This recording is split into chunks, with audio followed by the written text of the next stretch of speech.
Okay. Well, good evening, everyone. I just want to send a quick thank you to Nina for organizing this and for the opportunity to be here with all of you tonight. For those of you I haven't had the pleasure of meeting, my name is Abby Gardner. I own and operate a meal prep and delivery service here in the Denver metro area, and it's called Abby Cooks Wild. I serve time-strapped individuals who are looking for quick, easy, and healthy meals. And I do all of the legwork for my clients, from the shopping to the chopping. And then I deliver family-style meals to my clients once a month that they can either use right away or store in the freezer for a later time. So I am delighted to be here with all of you. I've known Nina for about 5 years. We met through a network group that we're both part of, and she called and invited me to be here tonight, and I'm just so honored. So we are going to be making a meatloaf tonight, which I think if you all have, if you have kids or don't have kids, it really doesn't matter. Meatloaf tends to get cheers and cheers, if you will. Some people love it, others don't. But I'm hoping over the course of our time together tonight, I can share some ideas with all of you. Because just because the recipe calls it a meatloaf doesn't mean it really has to take a meatloaf form. And I'm going to be a living example of that for all of you tonight. How many of you are going to be cooking along with me? I'm just trying to get a read on how quickly you're, okay, perfect. Carlene, I'm so glad to have some company. Do you guys have all of your ingredients all laid out already? Awesome. Okay. If I go too quickly, please jump in and say slow down. If I'm talking too much, please jump in and say move it along. And if you have questions, by all means, probably better to just interrupt and say, hey, Abby, I have a question.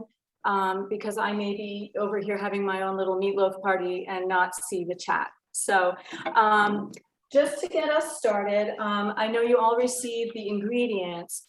I gave you some options within that ingredient list, just as a way to kind of help you expand your mindset around this. I am one of those people who uses a recipe and I generally follow it to a T because that's just my comfort level. Depending on the type of recipe it is, I will take liberties, and that is what I have done here because meatloaf is really pretty forgiving. It's kind of hard to mess up. And so I wanted to give some ideas around variety. I know the recipe calls for 2 pounds of ground beef. I'm actually using bison tonight. It just so happens it's a little bit leaner, and there's a couple of tricks I'm going to show you tonight for future use if you want to try it with bison. If you've never tried bison, like I just said, it's a leaner cut than beef, so it's a little bit healthier.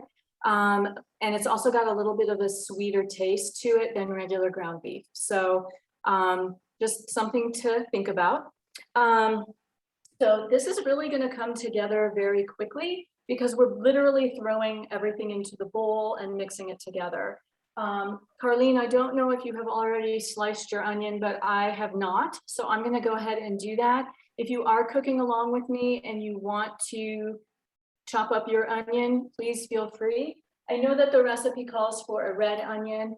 I usually never have red onions on hand ever, but I do tonight. So I'm going to use it. But use what you have. If you have a white onion, use that. If you have green onions that are wilting away in your crisper drawer, use those. If you have a yellow onion or a sweet onion, it really doesn't matter. It's just to add some flavor. So let me go grab my knife because I didn't grab that either. Where did it go? It's in the sink. Left over from when I finished my thing this afternoon. Okay, here we go. So recipe calls for what? Half of the onion or a whole onion? Okay, half so small. This is a pretty good size onion that I'm using, so I'm only going to use half. And I just remembered I have a half in my fridge, so I'm going to use that instead.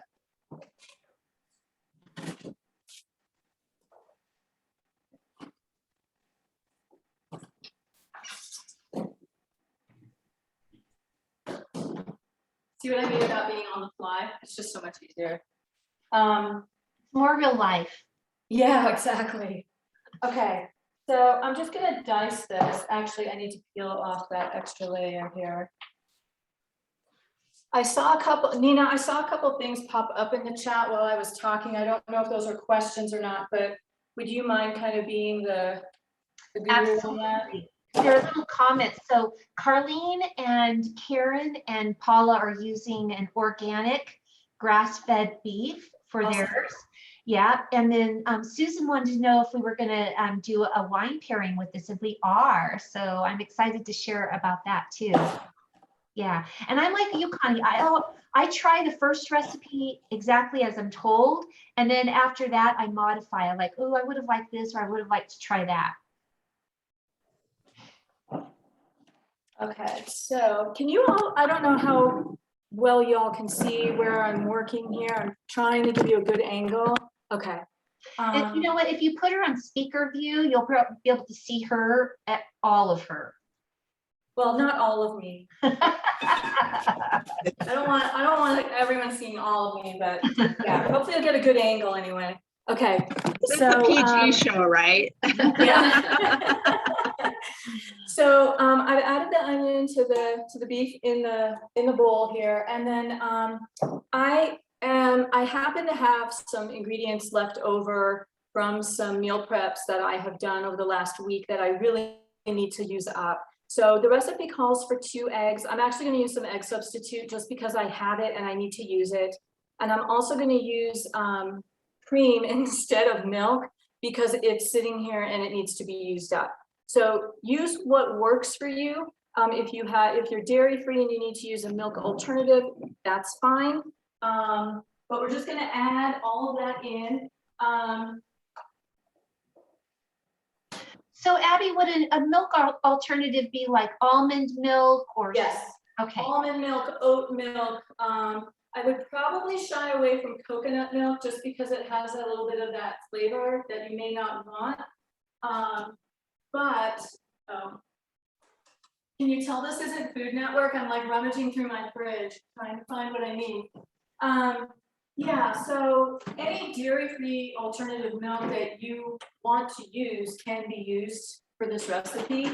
We're using the milk and the eggs and the breadcrumbs or the gluten-free breadcrumbs as binders for the meatloaf so that it doesn't crumble when it comes out of the oven or when you go to slice it. That's really the only purpose that it's for, is just to hold everything together. If you're using an egg substitute like I am, you're going to use a 1/2 cup.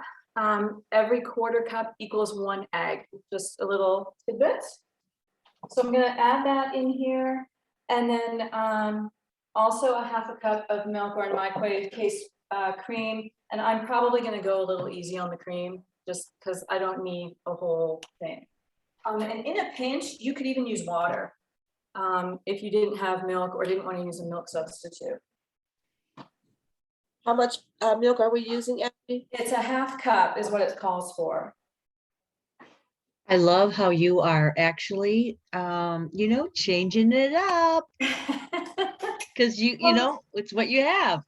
Thank you, Connie. Yeah, I'm a big proponent of using what you have. There's no reason to go. I mean, so many people struggle with cooking because they have to think about what to make, right? But then they get the ingredient list and like, well, I don't have that and I don't have this. And then they either make 2 choices, right? They make the choice to go to the store to get the 2 or 3 ingredients they need for the recipe and come home with 2 or 3 bags of things that they didn't know they needed. Or they punt and they order a pizza. So use what you have, especially when there's a recipe like this that's super forgiving. No reason to go shop if you don't need to. I also don't see your wine glass. I'm a lightweight. I have to wait until after I'm done. Okay, so we have, it calls for breadcrumbs. I'm using panko. I actually prefer to use panko. It's lighter, it's just not as dense. So I feel like it gives a little extra fluffiness. I mean, not that meatloaf is fluffy, but it doesn't weigh it down as much, it's not as dense. The other thing you could use in a pinch, if you didn't have breadcrumbs, if you didn't have bread, if you didn't have panko or any of that kind of stuff, you can use oats. And you can also use arrowroot flour or almond flour if you're trying to be careful, and it's a 1-for-1 swap. So there's no thought, you can just swap it out. My I'm mom, gonna guesstimate on the measurement here, but it calls for a 1/4 cup. I may go a little heavy, we'll see. Okay, so Abby, my mom used to use crackers when I was growing you up. can- So she yeah, used crumble saltines, crackers. Ritz crackers, anything like that, just whatever you have. Abby, would you have to, if you used oats, would you have to like grind them in the? No? No, I don't. I mean, I think it depends on who you're making this for. If you're cooking for kids who are gonna look at it and be like, what's this white thing in there? I'm not touching that. You may wanna take it to take it and pulse it in the food processor for a couple things, but there's really no need to, because the oats are actually gonna absorb any moisture. And that doesn't mean it's gonna make it dry, but it's just, they're gonna kind of puff up a little bit. And they're gonna get a little bit of, they're gonna add texture to it. So I hope that answers your question. Okay, so here's another example. So the recipe as it's written calls for like a packet of meatloaf seasoning, which I never keep that kind of stuff on hand. I have been known, however, to keep Lipton onion soup mix on hand, and I can't find the envelope that I was going to use to cheat tonight. So I am going to use the little concoction that I gave you earlier in the week when we mailed this out. And I'm even going to have to improvise on that, because there are some things listed here that I either don't have access to, or they're just not right here in front of me. So I'm digging through my stuff here to find what I need. Okay, so it calls for 2 teaspoons of dry mustard. I don't have dry mustard on hand. I'm going to use regular yellow mustard, and if I don't have that, I'm going to use Dijon. I'm just going to use a tablespoon. Abby, do we have to preheat the oven? For this recipe, if you're going to make it tonight, yes, I would preheat your oven. If you are like me and you are going to save this for tomorrow night or another night during the week, there's no need to preheat the oven tonight. So are we doing 350? 375, I think is what it says, but you could do 350. I'll put 375. I just okay. Okay, No, so just I have to- found My husband yellow said, mustard. Go ahead. I said, my husband's waiting for me to get done with this meal, so I have to do it tonight.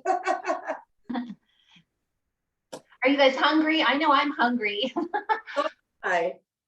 And when we talk about it, it's like when I do my wine tastings and I start talking about all the food pairings, everybody's like, you're making me hungry.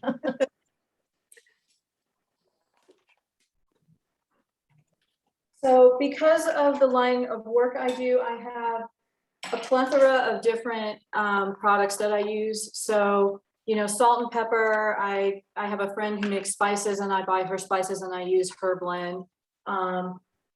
You know, don't be afraid to like play with the spices in this recipe in particular, especially if you have something that maybe was gifted to you or left over from something that you attended and you're not sure what to do with it.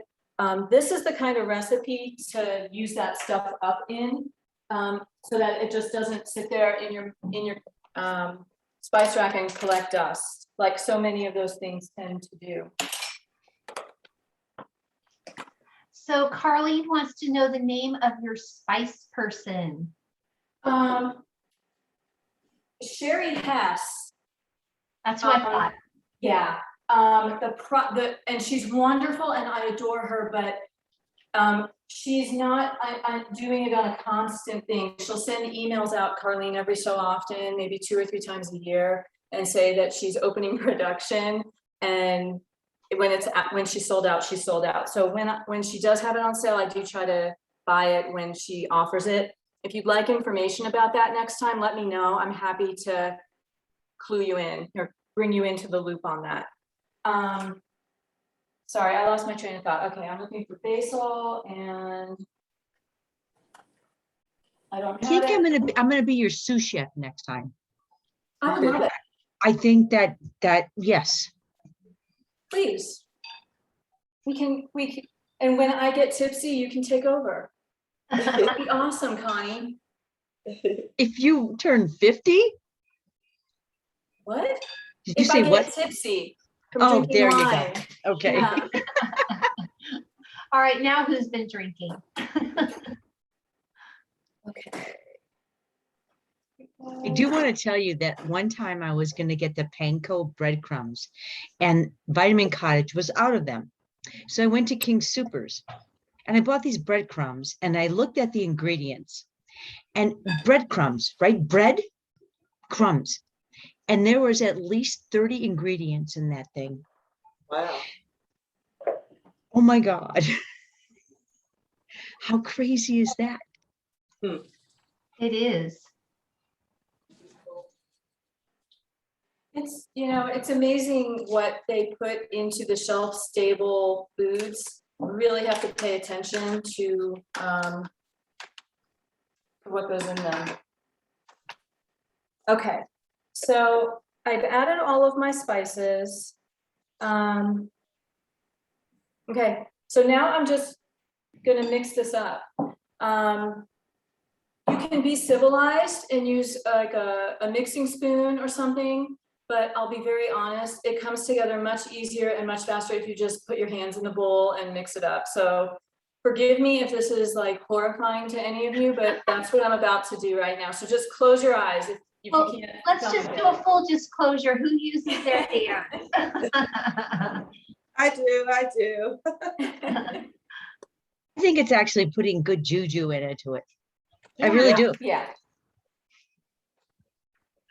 We should take a picture. Okay, anybody want to take a screenshot right now? I just got one, Connie. You did? Oh, Yeah. good. I did. I've been I taking actually- a couple of them. Something else I forgot to do just now, I'll do it here in a minute. I'm gonna add in a little more extra breadcrumbs for this because mine's a little soupy. Part of that is because I don't have the fat in my meat to absorb a lot of the wet ingredients, but part of it is also because I don't think I added enough. The other thing that this recipe recommends we do is put this in a loaf pan and then top it with a few strips of bacon and some barbecue sauce.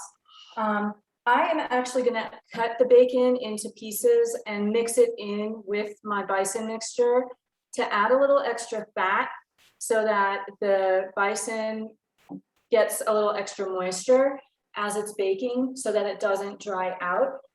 That being said, if you want to add bacon in instead of lay it on top, or if you want to double dip and put some in the mixture and then put some on top, feel free to do that. I mean, you never have enough bacon. I love bacon. I love bacon. I'll say it again. I love bacon. Now, when do we just, If you wanted to keep things a little more healthy, you could use turkey bacon if you wanted to. Just keep in mind that the turkey bacon isn't going to have the fat content that regular bacon will have. And there are also products out there that are healthy versions of bacon bits that you can find. They taste just like bacon bits. And the one I use is actually made out of kidney beans of all things. And it's fantastic, like you cannot even tell. So I'm just gonna add more panko in. Where did I put it? And I think Rita, did you have a question for Abby? I was asking, when do you use the cheese, the Kobe cheese? That's a good question. Let me look at this because I have not really been paying that. We're gonna just sprinkle it on the top. Now, if you want to incorporate it in, which I'm going to, feel Yes, free to do that. Yeah, there's no reason to top it. okay.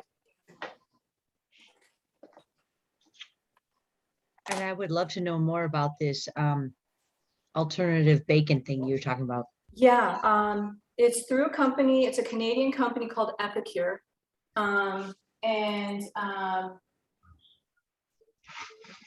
have a link, I'm happy to share it with you. But I have been amazed by the creativity that these folks use to create healthier versions of things. So I'm just taking, this is a little tip. I don't like my angle, I'm gonna move my camera. Okay. I just use kitchen scissors to cut the bacon. So much easier, and I don't have to worry about looking for a knife and finding one that's dull or whatever. So that's all I'm doing. I'm just cutting this up. I think I've got 2 or 3 pieces here. I'm not gonna use a lot, but this is gonna add some extra flavor to the meatloaf, but it's also gonna provide some extra fat for the bison, which is super, super lean. Abby, can you just hold one of those up because it's off camera? Just the bacon and the scissors. Yeah, I just want to see how big you're cutting them. Oh, Can you tip the camera down just a little bit? I know we lost the bowl. sorry. That's okay. There you go. There, awesome. Yeah. Okay, thank you. Is that better? Yeah, now we can okay. see what you're doing. Okay. So I'm literally just cutting just small little chunks. I'm not going too crazy. There's no right or wrong with this either. Like if you wanted to cut a bigger chunks, you were well within your right to do so. I wonder how Carlene and the little girls retreats doing in Steamboat Springs with your meatloaf. How you guys doing? Oh, look at theirs. Oh, that looks great. Ooh, ooh. Okay, so Carlene, did you guys add the cheese in your meatloaf as well? I am lactose intolerant, so no cheese for ours. Okay, no worries. No worries. And I don't need a lot of cheese anyway, so. All right, that's okay. If I were to eat cheese, I would probably try it with both. I'd put it in and on top. So I'm just putting the final touches on here. I'm just mixing this up. I've got everything in there that it calls for. So now I just want to talk briefly about what if someone in your family turns their nose up at what the word meatloaf. They don't like it, it's gross, whatever. You can turn these into burgers. You can turn them into meatballs. You can grill the burgers. You can cook the meatballs on a sheet pan in the oven at the same temperature for about the same amount of time. And then use the barbecue sauce that you would use to baste the meatloaf as a sauce for the meatballs instead of a basting kind of thing. So those are a couple of ideas. If, you know, a couple of ways to trick maybe little people who live with you or people who have just an aversion to meatloaf. And that applies to any meatloaf recipe that you might make. It doesn't have to just be this one.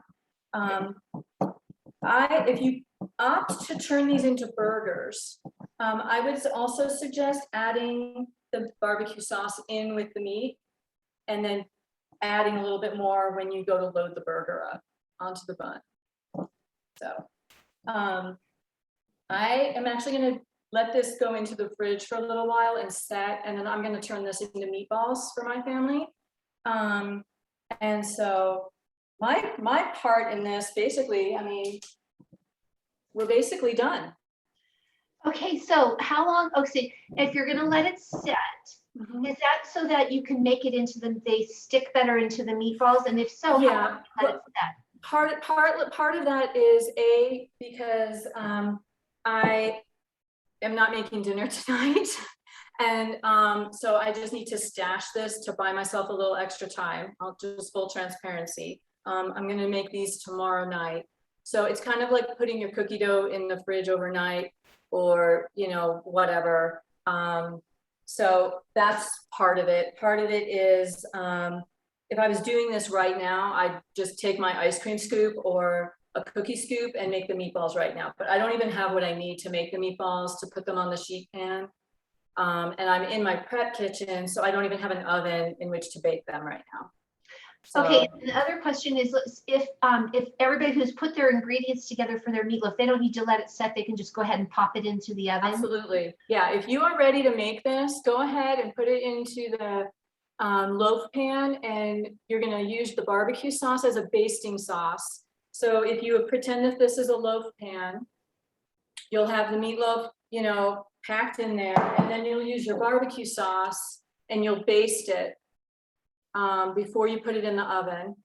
And then top it with a couple strips of the bacon that's left over if you choose to do so. And then bake it for about an hour.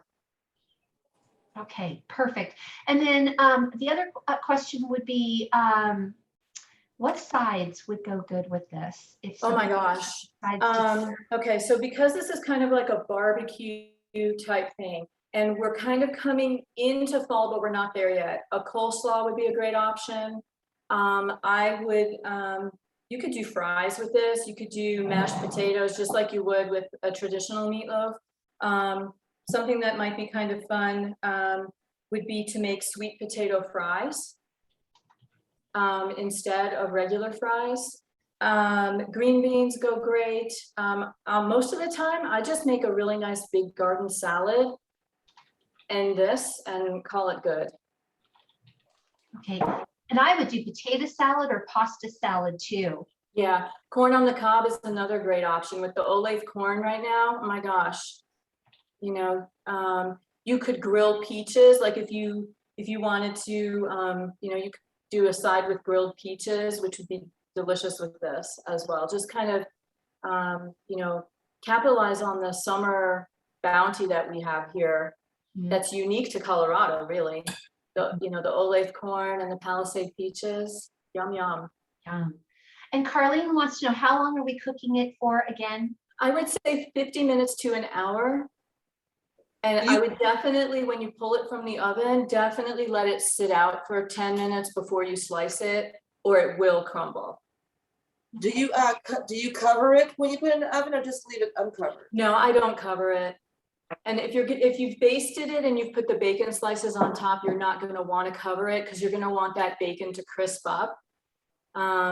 If it doesn't crisp up as it's baking, you can always put it under the broiler for the last 5 minutes or so to get that crunch on the bacon. But for this particular recipe, Rita, I would not cover it.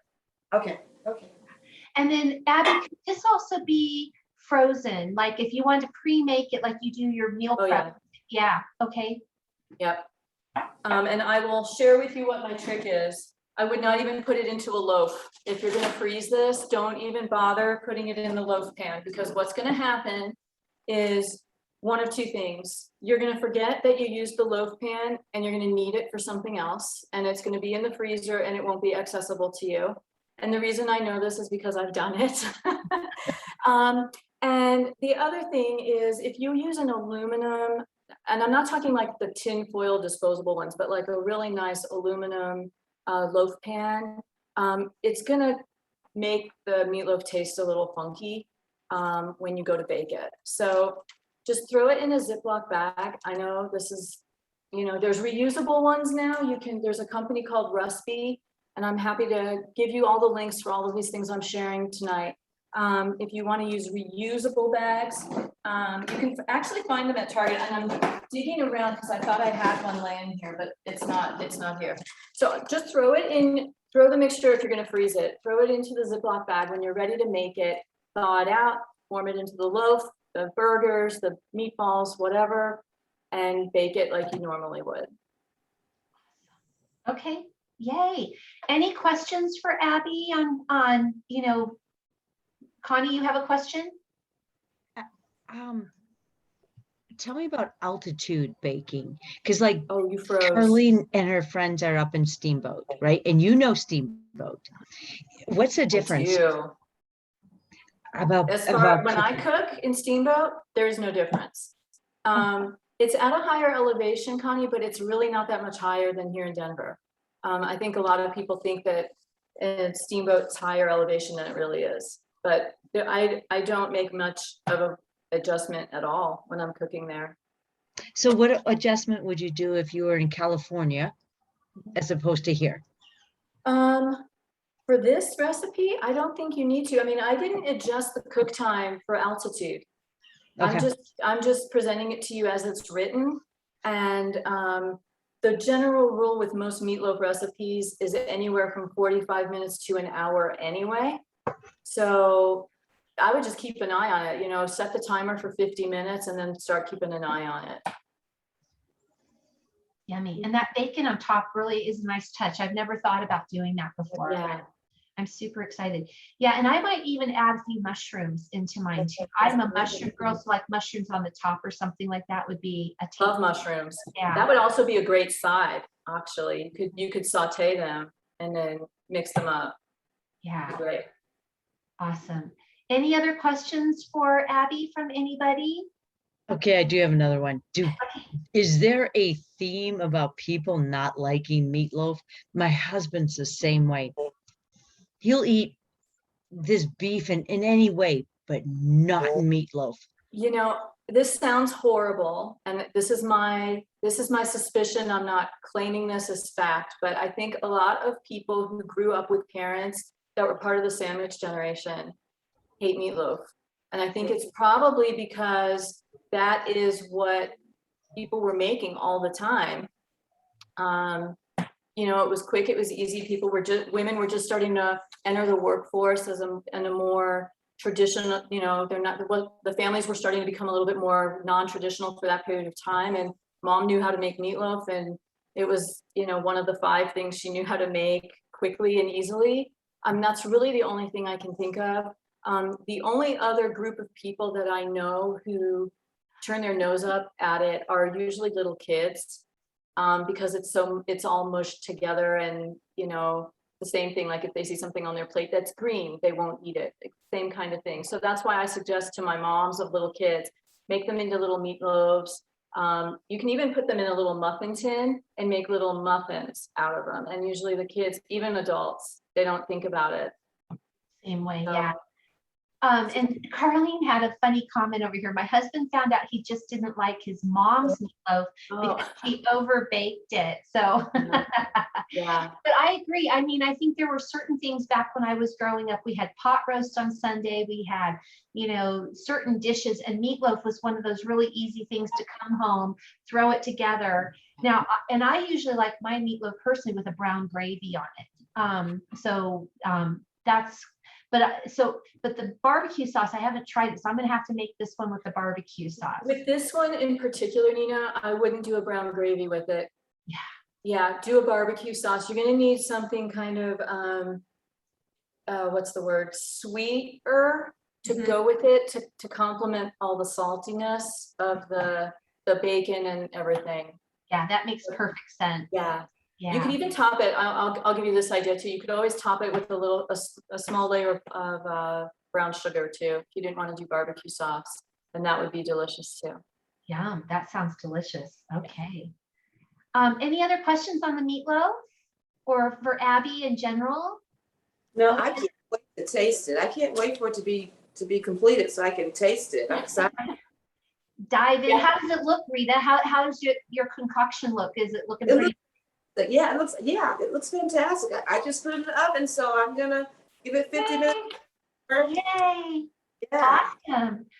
All right. Well, I'm going to share with you what you could pair with this in the way of wine. So I'm just going to do a little screen share because I love to kind of talk about the wine so you can kind of visually see. But this particular meatloaf, the actual recipe that was partnered with the wine was a Sangiovese. And so that's the wine that I recommend for it. And I think it kind of goes along with what Abby was just talking about, was it's kind of this, it's a sweeter taste. And there, they've got it. They've got the Sangiovese with them. I love it. But it's also, it's kind of got that sweeter feel. And so this wine is kind of a little bit more of a bigger red. And so you want something to kind of complement that sweet of the barbecue sauce. And I think it's going to marry up really perfectly together. So, and I think the barbecue sauce also kind of will give that meatloaf a tangy feel to it as well. So here they go. They're opening up their Sangiovese and pouring themselves a little glass of it. All right. So for those of you that don't know, Wine Shop at Home is the company that I represent. It's a boutique winery located out of Napa, California. We were actually established as a winery, and yeah, cheers, lady. In 1995. And anyways, I've been with them for almost 13 years, and I predominantly do in-home tastings and virtual tastings. And as I had talked before we started the class tonight, that one of the things that I have had in the back of my mind as a dream is to be able to introduce a community about wine. And that's what the world of wine is all about. So we can have authentic conversations and learn and education. And one of the big pieces was this cooking class that I wanted to do. So Abby and I are going to be doing this quarterly together over the next year and kind of bringing some fun things to you. But here's the thing about this particular wine that I wanted to share and why I think it will go so well with it. It is a full-bodied red wine, but it's very balanced and very structured. And this wine has some aromas of blueberries, plum, cherry, blackberry, and also some toasted oak and a little bit of earthiness to it. Okay, so again, very well-rounded and balanced. Another fun thing to know about this wine is it's 100% Sangiovese grape. So not all wines are 100% varietal. In order, in fact, to call a Sangiovese, for example, a Sangiovese, 75% of the grape has to be Sangiovese grape, and the other 25% can be a blend of other grapes. But one of the things that Wine Shop at Home does is we also specialize in 100% varietals. So it's really nice because we're able to find that much quality grape at the same location to bring you a wine where we don't have to manipulate the flavors of it. By the way, we only work with holistic and organic vineyards around the world to make our wines. So very nice. This is also a nice wine to decant if you like to decant wines. So simply pour it in your favorite decanter. So here is mine. And I love it. It's a Novu. It looks like a pitcher, but you can still pour it in and it will come up to about, here. You can still do the swirl and the stir with it. Whenever you decant a wine, you want to decant for at least 1 hour. It's almost like aging your wine for a full year, but it also is going to break down the tannins, which is the dry part of the wine, and open up all of these aromas of the blueberries and the plum and the cherry and the blackberry. It's just going to really bring it to the forefront. So decanting is awesome. If you don't decant, no worries. Always make sure you use a big red wine glass. And there is a difference in your glasses. This one, if you'll notice, has a really nice big opening at the top that's so oxygen can get in. It's a nice big bowl. So you want to, like with this one here, you serve it just up to the top of the bowl. That's so that it allows you room to actually swirl. It's the same thing as the decanting, but then you add the oxygen in and it breaks that down, and of course it makes it nice and yummy. And this one has an aging potential for 3 to 4 years, so that you can actually hold on to it. But I will give you a fun tidbit. Did you know that the average household cellaring time in the United States is a whopping 20 minutes? That's because people literally drive to the liquor store, buy their wine, come home and drink it. But if you wanted to lay it down for a few years, 3 to 4 is what we recommend on this particular wine. And all it's going to do is just get better and better and better with age. It does have 14.2% alcohol content, and the appellation or the region is Lodi. So we do source our grapes from all over the world. And we have wines that come from, the grape actually comes from Europe, South Africa, South America, Australia, etc. But this happens to be an American or a domestic. And then in addition to the meatloaf that Abby had mentioned, or the recipe that she just shared with all of you, this is a great wine to go with your pasta dishes. So pasta bolognese is one of the ones that we would recommend. Roasted chicken, believe it or not, it's a red wine that goes really nice with white meat.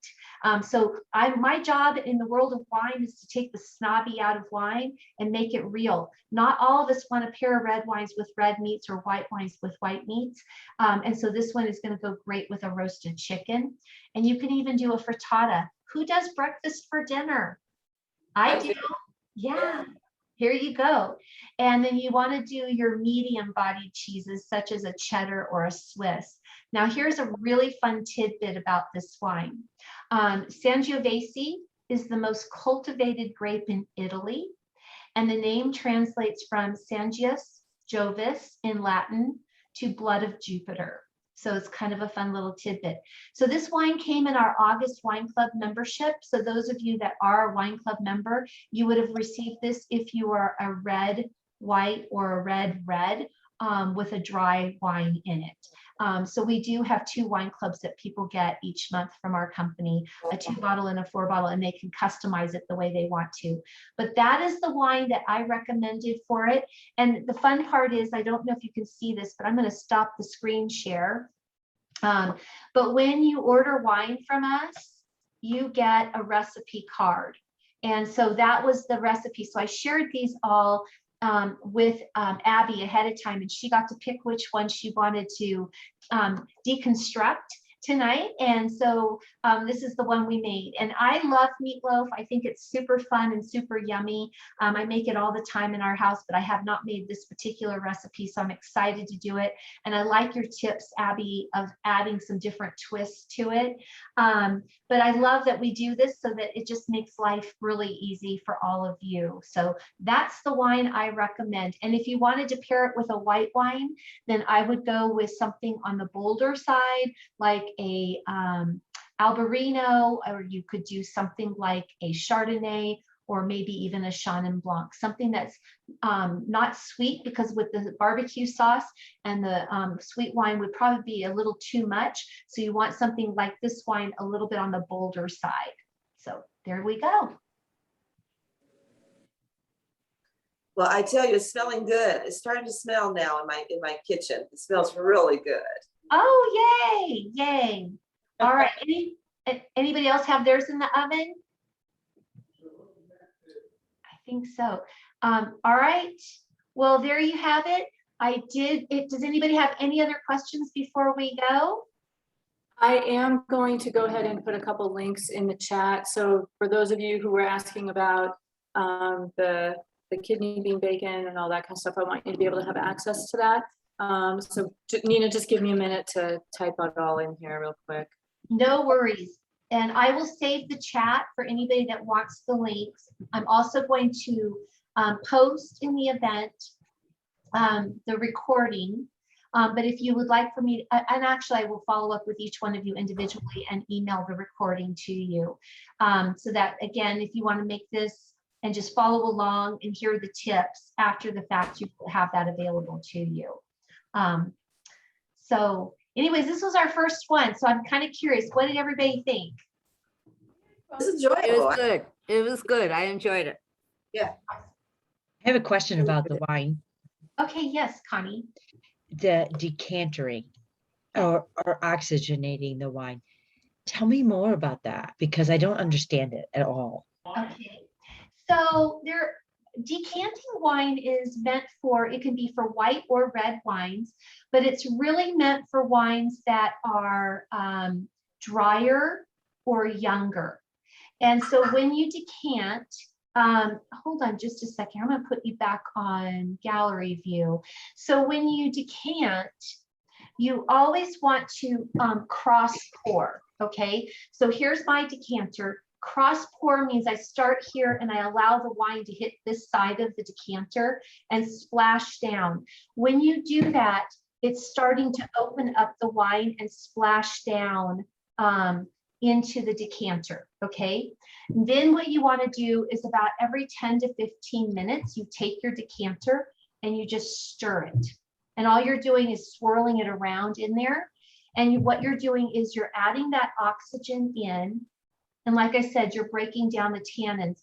Tannins comes from the skin and the seeds and the stem, and also from oak barreling, but it adds the dry part to the wine. So when you decant, it breaks that down so you taste those fruits that I mentioned to you earlier. You want to decant for at least an hour, but you can do up to 8 hours if you like, but do not leave it overnight. Because when you do that, what happens is the wine starts to break down. And like when you've opened up a bottle of wine, red wines hold for 5 days and white wines hold for 7 days. They don't turn bad, but they lose their taste and aroma. And the same thing happens when you decant your wine.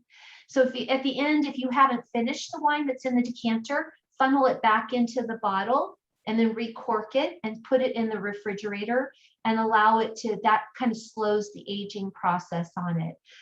But there's many different decanters. So this is like a pitcher style. Then they have the traditional that kind of comes down and it looks like a big, vase with a big opening at the top. That's a more traditional decanter. It doesn't matter which one you want to use. It's just a personal preference. This is just my favorite because I think it's just so pretty. But does that answer your question? Yes, very much so. I'm just was curious about it. And I don't imagine I would ever have leftover wine, but that's okay. Thank you very much. That's alcohol abuse in my opinion, but you never know. So yeah, thank you very much. And let's see what else we got. Okay, so we've got some comments, or Abby put the legendary spice, Sherry Hess, and the other information over there. Let's see, Carlene, we really like the wine. Can't wait to pair it with the meatloaf. Yeah, save some of it, ladies. I know you guys are drinking it down.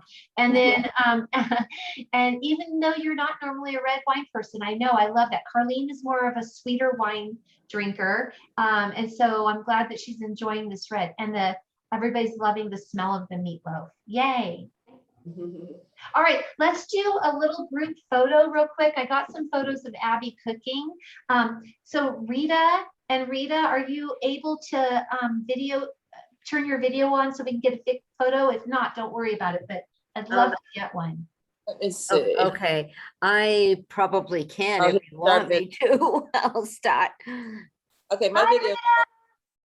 Okay, video settings. Woohoo. Sorry. It's right next to the muted thing. I know, video Yeah. general. Okay, there I am. Okay. Is that it? No, we don't see you yet.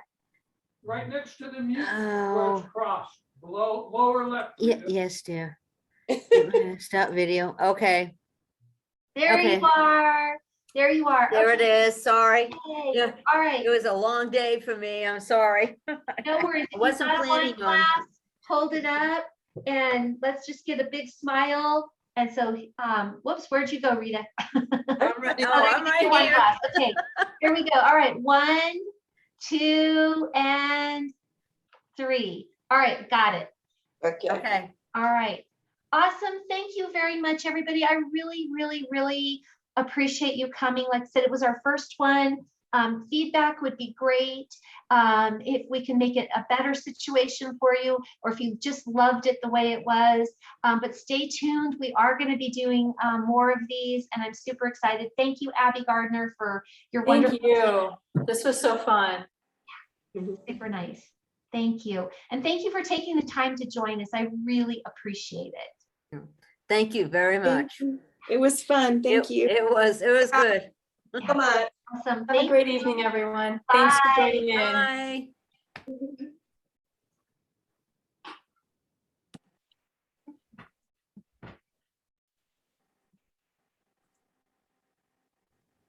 Okay. There we go. I think that's it. Awesome job. Awesome you. job.